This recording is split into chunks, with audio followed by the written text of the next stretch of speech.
Donc à chaque fois qu'une œuvre est installée pour un été au Havre, l'idée c'est qu'elle dialogue complètement avec l'endroit dans lequel elle est installée. Donc ici on a voulu accentuer l'étroitesse de cette maison dans une avenue qui est très très large, donc l'avenue Foch.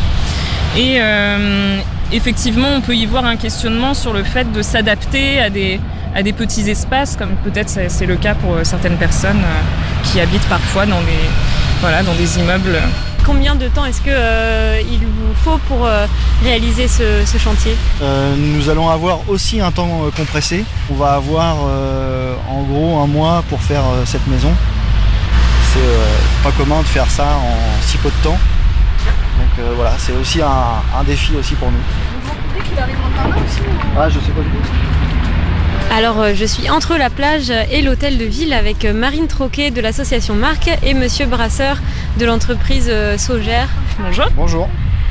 Tout d'abord Monsieur Brasseur, quel matériau est-ce que vous utilisez pour la construction de cette Narrow House, donc l'œuvre d'Erwin Wurm qui va être installée ici ?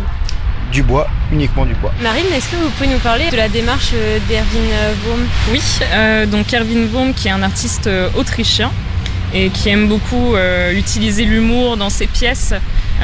Donc l'humour pour nous interroger, nous questionner, pour nous gêner aussi parfois.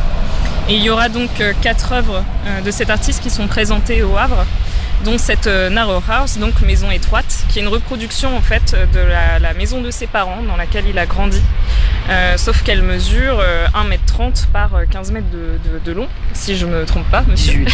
18 mètres de long, voilà. À peu près.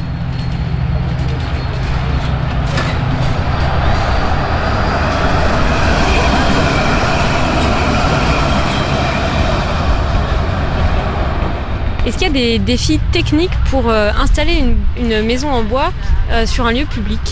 Oui, le vent. Le vent qui est notre principal ennemi, puisque la maison, de par son étroiteté et sa hauteur, nous a contraints à faire une étude technique pour un soulèvement de la maison en partie latérale et longitudinale, ce qui nous a donné le fait d'installer des portiques en ferraille à l'intérieur des murs en bois. Et donc on pourra visiter tous les jours et on pourra voir donc à l'intérieur les reproductions des objets qui étaient dans cette maison, qui ont été complètement déformés, étirés pour représenter un peu selon l'artiste, une notion de privation, d'adaptation à un espace contraint. C'est vraiment un questionnement, il n'y a pas de clé qui est donnée sur le sens de cette œuvre. Et donc on pourra voir quand même on pourra voir un peu l'antithèse de cette maison, avec la Fat Car notamment, qui sera exposée à la cour de l'hôtel du Bocage de Bléville. J'ai cru entendre qu'il y allait avoir une petite surprise la nuit. Oui, alors c'est encore en réflexion, mais peut-être il y aura peut-être des petites surprises à voir la nuit, effectivement, quand on passera par l'avenue Foch dans cette maison.